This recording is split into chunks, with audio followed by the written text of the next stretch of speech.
How are we doing, everyone? Welcome back to the channel. If you have been here before, if you're new, welcome. We're doing a video on Diablo. We've been playing that since the game came out. Me and Steve been running through it, and with the new update, I say the new update, the update that just came out, and the talks of season 1 starting fairly soon. You know, you're going to have to create a new character to do the season. Some of you may not have had a go at the rogue, which is all I've played so far. We've basically been running rogue, Steve's been running necromancer. That has been our playstyles. We've not tried anything else. We were going to wait till the season start. I think there's talk of Steve going barbarian, me going to play as a magic man. But you yourself, you might not have dabbled into the rogue, and you might be wanting a build. You might have seen all the meta builds, and you decide you want to try something different. Me, I'm different. I'm something different.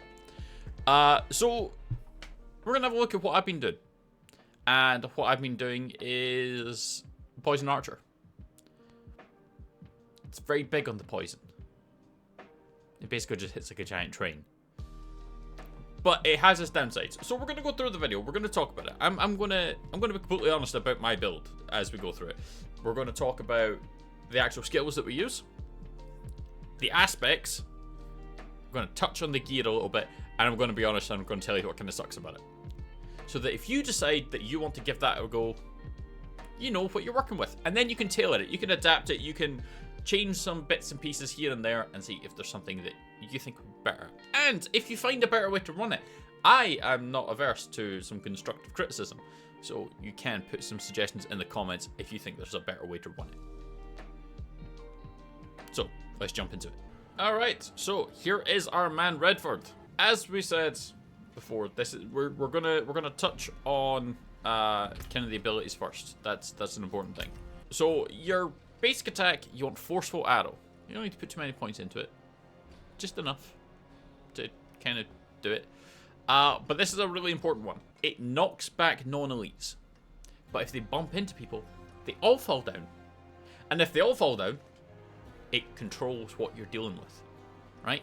As an archer, you don't want people in your face. You want them to be further away.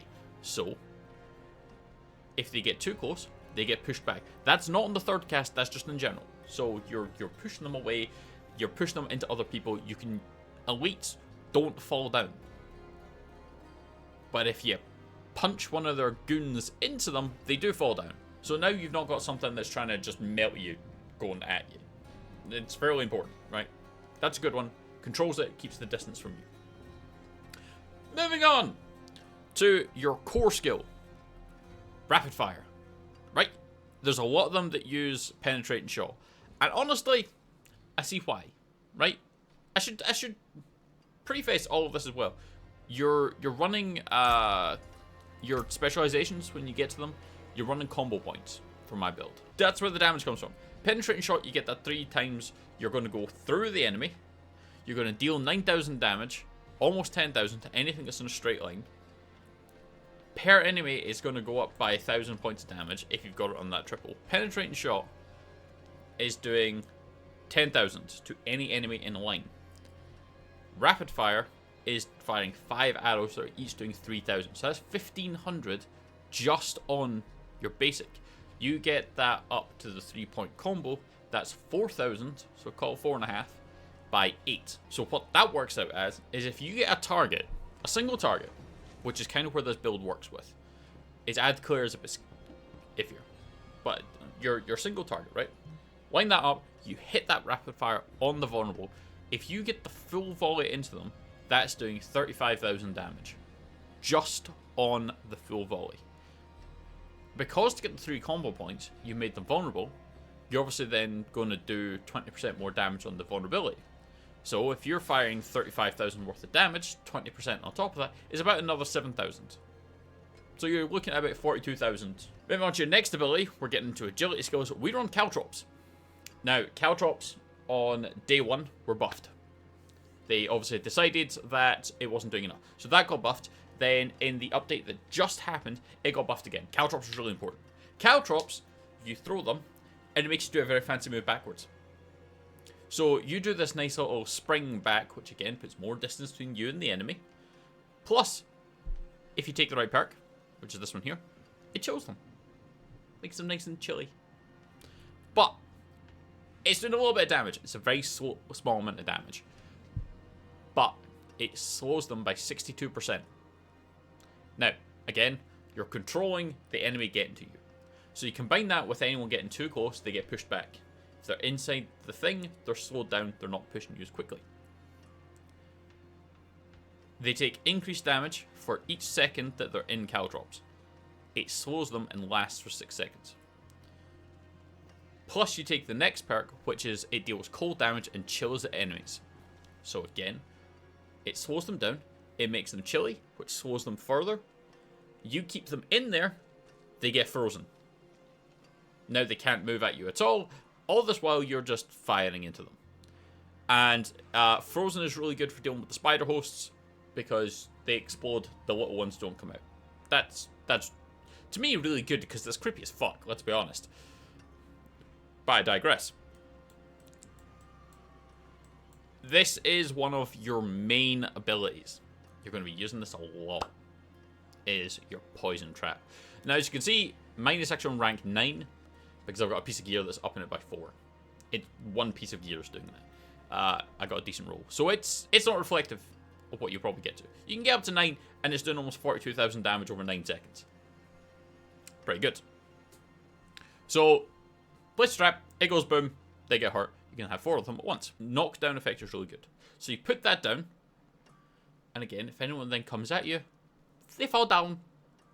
And if they fall down, they're not hurting you. You start shooting them. The entire time they've fallen down, that second and a half, they're taking probably 2 ticks of your trap damage. But you deal 10% increased damage to enemies standing inside your trap. So they've fallen down. They're taking about 9,000 damage worth of poison from your trap. Plus, they're going to take 10% more poison damage. That's important. This is where a build comes in. This is where the hefty hits are coming from, right? Moving on to the imbuement stuff, we've got precision imbuement. So imbuement skills gain 9% increased critical strike chance, right? So you've got 3 imbuements to choose from. You've got Shadow, Chill, and the one we use, which is Poison. We primarily use Poison. We only use Poison. I don't know why I said primarily. We only use Poison. We throw in some poison to Frigid Finesse. So you deal increased damage to chilled enemies. And if they freeze, that goes up to 30%. The caltrops freeze things. The caltrops chill things. So those two combine. As long as they're in the caltrops, you're doing more damage. If they're vulnerable, you're doing more damage. If they're injured or healthy, you're doing more damage. You're slowed down, you can't get to me to hurt me, and I'm doing more damage to you. We've also got Deadly Venom, so you deal increased poison damage, so an extra 9%. That applies to the trap as well. And enemies that are poisoned deal 15% less damage. Increases your survivability a little bit. Imbuing your weapons with lethal poison, your next 2 skills that deal poison damage and apply 168% of their base damage as additional poison damage over 6 seconds. So the base damage of that, we're calling 40,000. You're looking, again with very rough maths, without going into it specifically, about 115,000 points of damage laid into a target, which is then going to go over time. So that's the initial hit, and then there's going to be this DOT. Getting into your ultimates, when Poison Trap or Death Trap activates, you gain 12% increased critical strike chance against vulnerable and crowd control. Both of which we have.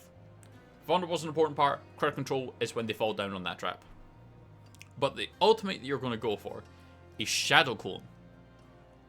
And this is important later on, right? So your Shadow Clone mimics your actions 15 seconds, deals 80% of your damage. So you're slightly under. Activate it, you're unstoppable, and your Shadow Clone deals an additional 20% of your damage. So it starts with 60.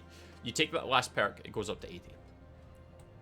And then your key passive you're taking is Precision. We're getting into the bit that it gets quite heavy. I understand this. It's all sorts of stuff. So getting into the next important part is it's not so much your gear, it's the aspects of your gear, right?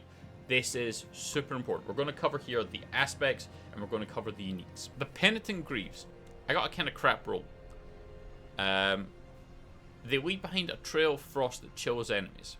You combine that with caltrops, you can run through them a bit, get away again. You can freeze them, get that damage boost. Sky Hunter sounds like it should work quite well. The first direct damage you deal to an enemy is a guaranteed critical. If you had maximum stacks of precision, when you cast the skill, you gain 20 energy. Yay, excite. The bow that we've currently got is doing all sorts to injured enemies, trapped enemies. The overpowered damage is way up there. 117% overpowered damage. We're hitting that quite a lot. That's the light blue number, by the way, that keeps popping up. I had to look that up because I had no fucking clue. Anyway. So you're moving on. Hey, come back here. So yes, we're going to cover the uniques first. Those two were what we had. But the one that I have not switched out, despite the fact we are running Nightmare Dungeons, we've got Ancestral Gear, I've still got a Sacred. Because this is too good, right? Grasp of Shadow is an incredibly important one, right? It's an incredibly important one that works with this build. So, get some attack speed, get some vulnerable damage, which we do quite a lot. Your Shadow Clone damage is increased by another 20%. So now, your Shadow Clones are doing the same damage as us. They're doing just over 100% of the damage that we do. Well, sort of. It's 80% and 20%. It's not 100%. It's 20% of the 80% that it's doing. That makes sense? Anyway. Plus, your core skills, so that's rapid fire, gets an extra 3 points onto it. So when you get that, you're getting this damage boost, which you don't normally have. Normally you're only getting up to 5. We've got it 8. Hence what it is. But, the lucky hit. Right? The lucky hit actually happens surprisingly often. So damaging a vulnerable enemy with marksman skill. Again, we have vulnerable. Vulnerable happens a lot with this build. It has a 27% chance, so 1 in 4 of your vulnerable strikes is going to puke up Shadow Clone. And it's going to do the same thing that we're doing. This works separately from the power. So that's the unique you 100% want. Now, Ricochet is what we have here on our bow. It's not the one we want. It's the one that we just have. We haven't actually found the other one we want. We had it on one bow, and we've lost it since. But Ricochet's actually worked out quite well. So, apply that poison to your arrows. Fire at your enemy, and on the bow it has a 63% chance to ricochet. So, fire spreads. That's a poison arrow regardless. So, you're now firing into a crowd. Hitting them, it ricochets, it poisons other things too. All that poison damage that you can do, it's ticking everyone away. It can be a good one. Plus, you got some purple gems to do increased damage over time. Barrier, always nice when you fight elites. Here it is. Right. This aspect is by far one of the most important ones in this build. And I cannot stress this enough. Right? Cannot stress this enough. Your Shadow Clones also mimic the imbuements applied to your skills. Casting an imbuement skill grants your active clone increased damage. Forget the increased damage, right? Not important. The important aspect to it is your Shadow Clone also mimics the imbuements applied to your skills. So, all the damage that you're doing, 1, 2, 3, poison, rapid fire, you're basically dropping elites in like a shot. Right? That combo, 1, 2, 3, poison, rapid fire. They're virtually dead. You can run away and fight something else now. Their health is going. Unless it's Vampiric. Don't ignore the Vampiric ones. Put them down. If they hit you, it negates the poison. But, combine that with the Shadow Clone. So, you're fighting, your little Shadow Clone appears.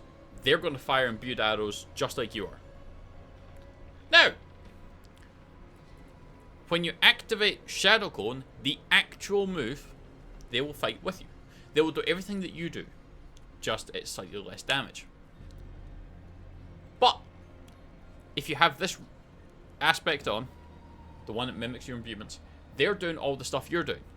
And if you have Grasp of Shadow, you can trigger a third one that are doing all the damage that you're doing. So now there's 3 of you. There's 3 of you firing poison arrows. And because they mimic you, you're going 1, 2, 3, full volley of 8. They're all doing the same thing as you are. An 8 arrow volley of poison arrows. So you're looking at being able to dish out maybe 450,000 to a single target, which is going to do damage, plus there's then damage over time.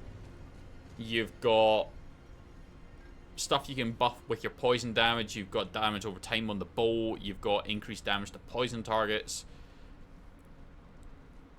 But the Shadow Clones do what you do. So when you do Caltrops, they also leap backwards and drop the Caltrops. You do a Poison Trap, they also drop a Trap. So you're now doubling up all your kind of traps and control things. So you can put out a lot of damage if you want to be aggressive, run in, drop it, then run away again. We have daggers, but we don't need them. Now, the aspect that we want, X amount of percentage increase for your poison, is increased potency of your imbued skills by X amount of percent.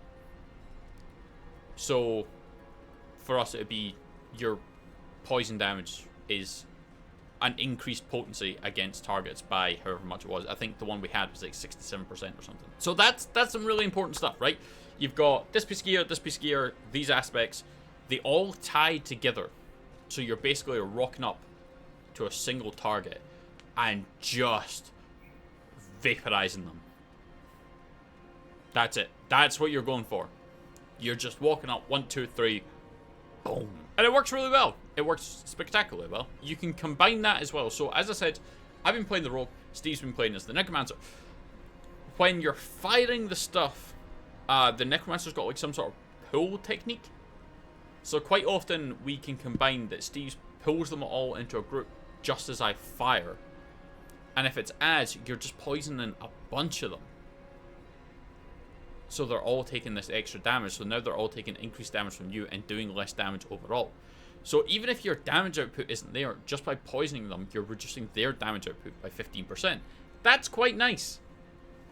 It's not that bad. However, there is the drawbacks. And I'll be honest with the drawbacks. This build is, if you're playing solo, you will have lots of running away. Right? Doorways are your friend. You get to a doorway, you drop a trap, you drop your caltrops, whatever. As things try to come through, you basically funnel them into this doorway and you just unleash hell on them. And that's fine. But when there's large groups, you don't have that AoE clear. You're very much needing to pick targets off in groups of 2 or 3. If they're ads. And if there's an elite, you're needing to focus on one. Waller elites are actually not that bad for this build. You know, they drop a wall, you can't run away, I'm now going to run at you. That's hilarious, it's a straight line, I'm just going to put you down.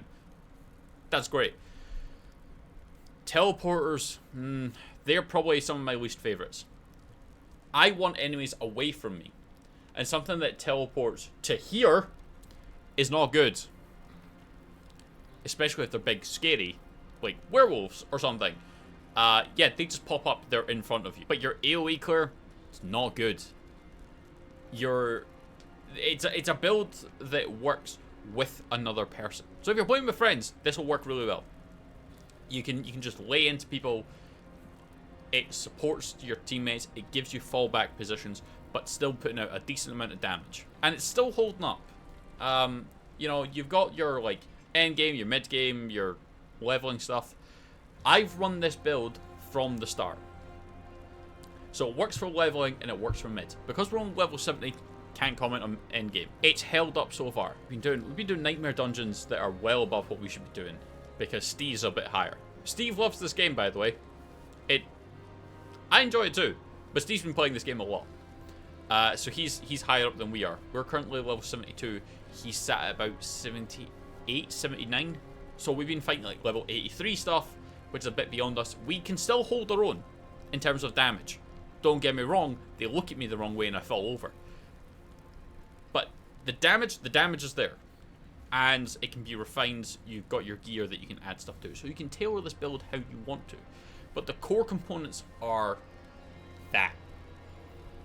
That which I've told you. The uniques that will work for it, so far, from what I can tell. Grasp of Shadow, needed. So desperately required for this build, right? Hugely important. And that +3 ranks, again, that is a level 5 upgrade. but you'll get +2 until you upgrade it fully. And that lucky hit, really good.